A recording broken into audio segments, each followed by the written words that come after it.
Are you too busy, too stressed out, unhealthy? Then this is the place for you. Welcome to Balanced Living for Busy Professionals, where we help you create wellness and balance with a holistic approach that will work for you, even with the busiest of schedules, so you can live the life you want. And now, here's your host, Diane Randall. Hello and welcome to Balanced Living for Busy Professionals. I'm Diane Randall and I'm happy you can join me today. You know, this show is all about helping you break free from habits and patterns keeping you stuck so that you can create the life you want. Today I'm going to talk about some healthy ways to cope with stress. Over the weekend, I met with a client and I was reminded of how powerful stress is in our lives, how it just rules our existence in some aspects. So today I wanted to just share some simple tools that you can use in the moment that you're experiencing some stressors. But first, let me begin with some quick announcements. I want to invite you to visit my website, www.dianerandallconsults.com. I want you to look at the upcoming events page for the latest webinar and workshops. And I'm going to have a Balanced Living for Busy Professionals Q&A session where I answer your questions to help you integrate the changes you would like to make based on listening to past experts and past conversations. As I was thinking about this show and deciding that I really wanted to say something about stress, I was reminded of my own struggles to create a stress-free, or as close as I can get to it, life. In the past, I was so busy with the doingness of life, focusing on all the things I thought were important, like living up to other people's expectations, not having clear boundaries. I was so inundated with things outside in my external environment. I was a divorced single mother, raising 2 children, a technology consultant working in a highly demanding career, and a college student.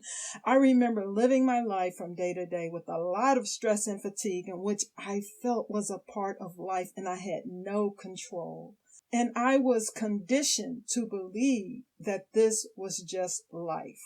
My mantra at the time was do what you have to do no matter what, but I never thought about the overload, the stress and fatigue until one fateful day when I went to the nurse's office at work because I was not feeling well. I was hyperventilating and I could not catch my breath. I could feel my heart pounding out of my chest and my blood pressure was far too high for someone my age. I was afraid. I thought I was having a heart attack. Fast forward, I experienced my first anxiety attack and I would have 2 more anxiety attacks before I started to wake up and figure out what was going on. And I know that there are a lot of things in our environment that are just wearing us out with the stress. So I wanted to be here today to share with you some of the tools that I've used that really help, especially in the moment. You know, our bodies are always striving for a sense of balance and harmony.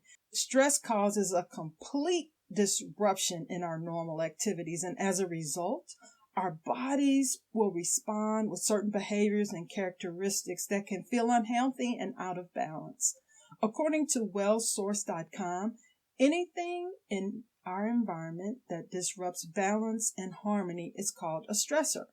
What stresses people out will depend on the person because stress is unique to each individual and the dynamics of their life. You heard me talk about my experience. My stress and the dynamics of my life are completely different from anyone else's. So if you are someone who is depressed and often have a difficult time getting out of bed or finding the energy to deal with even the simplest things in life, the stress is literally eating you alive. Stress zaps your energy, it zaps your strength, and it leaves you unable to deal with everyday events of life. Now, I can imagine you're saying, and I hear this all the time, Diane, You don't know how busy my life is. You don't know what I'm up against. I can't get away from stress. It's just one thing after another. I can't just walk away from all of it. Does any of this sound familiar? Yes, you're absolutely right. Stress is unavoidable. It's something you will all have to deal with. The traffic, the work, marriage, family, health issues, the economy, things that break at the worst time. All of them pile on the stress. You may not be able to get away from stress, but you can find healthy ways to cope with it and minimize its impact. First, you want to identify the cause or the circumstances of stress. If you can identify it, you are better equipped to deal with it. I want you to just take a moment and look at your life from the inside out. Where are you? Your physical, mental, and emotional state. Then I want you to take a look at your reaction, because that's really all you can control when stress rears its head. Is it productive? Or do your stress triggers lead to unhealthy behaviors like stress eating, alcohol, smoking, drugs?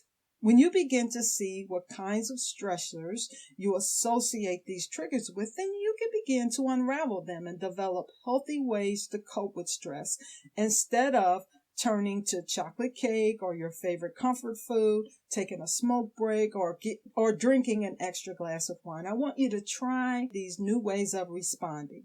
Avoidance, reframing, and acceptance. Avoiding stress can be as simple as learning to set clear boundaries. And what do I mean by that? I mean learning to say no. How many of you feel that without you, things just won't get done? You often feel that you do so much that you fall into the trap of thinking you carry all the responsibility and that if you don't do it, then it won't happen or it won't get done correctly. How many of you are like that? Or you just hate to disappoint your boss, your family, your friends. You feel they are counting on you.